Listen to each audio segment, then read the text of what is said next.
Here is Tom Brady after the game last night saying goodbye to the media. I just want to say thank you guys for everything this year. I really appreciate all your effort, and I know it's hard for you guys too. It's hard for us players to make it through, and you guys got a tough job, and I appreciate all that you guys do to cover us and everyone who watches and is a big fan of the sport. We're very grateful for everyone's support, and hopefully, I love this organization. It's a great place to be, and thank you everybody for welcoming me, all you regulars, and just very grateful for the respect, and I hope I gave the same thing back to you guys. So thank you very much. Appreciate it. Greg Auman was there. He covers the Bucs, the NFC South for Fox Sports, and he's kind enough to join us after last night's festivities. What was Tom Brady saying there? It felt like a goodbye. It felt like he hasn't done that the last 2 seasons. It was nice for him to say it, but yeah, thank you for welcoming me. Doesn't sound like something you say to somebody you expect to see in OTAs or back in July and August here. So I don't know that he's even decided yet, but that felt like it had some finality to it. Seeing his parents on the field as he walked off, that felt like it might be an ending. But an ending to his Buccaneers career or an ending to his NFL career? That's a good question. And that's the bigger question than it is for here in Tampa. Absolutely. I don't know. He's got to weigh his options here, and he kind of has to do that from a football standpoint, from a family standpoint. It's where Tom's been all season. And I don't know if there's an obvious answer that satisfies both for him, enough to make him come back at 46 and try it one more time with a third chapter somewhere. What did you expect last night? Better than that.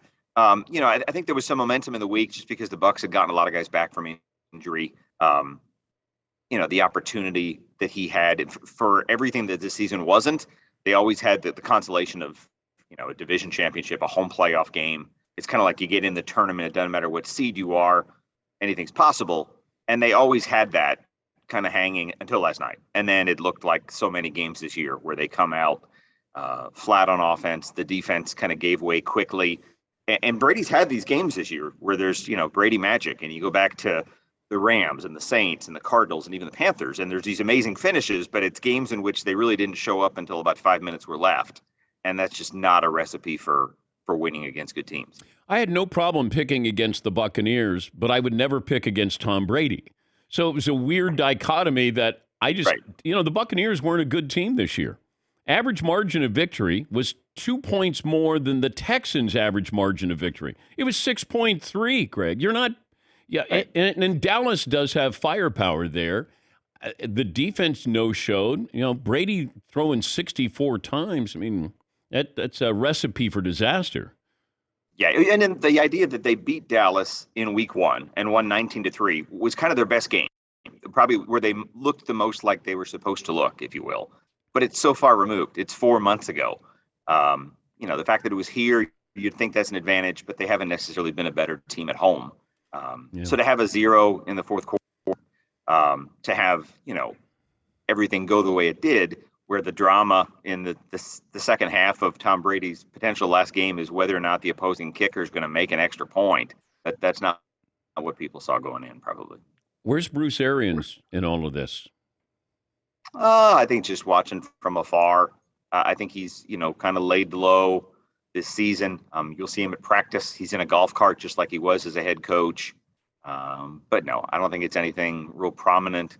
If Byron Leftwich goes, I don't know if Bruce will be back with this team, even in the kind of consulting capacity he's been this year. They just put him in the Ring of Honor. It's probably a chance for him to just go to retirement and enjoy himself. I know you cover the NFC South for Fox Sports. Carolina's got an opening. What role do you think Sean Payton plays in Carolina, if any? It's tough. I mean, I think he's probably the brass ring right now. He's probably the top pick if you had all these openings and who you'd like to have.